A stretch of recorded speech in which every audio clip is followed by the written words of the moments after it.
Heippa, laitan pienen moikan. Mä täällä fiilistelen musiikkia ja valmistelin meille soittolistan seuraavan parin viikon tanssihaasteeseen. Koitin laittaa sinne vaihtelevasti erilaista musiikkia, monenlaista stimulaatiota myös tuolta korvien kautta.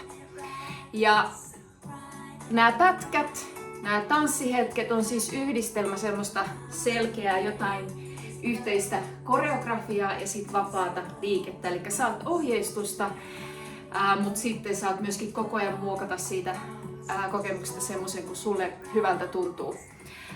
Joku laittokin tuossa sähköpostia viikolla, että en niin osaa tanssia, mutta jorata ja heilua kylläkin. Ja pointti oli se, että mua kiinnostaa. Joten jos sua kiinnostaa, oot lämpimästi tervetullut heilumaan, joraamaan, tanssimaan, tutkailemaan.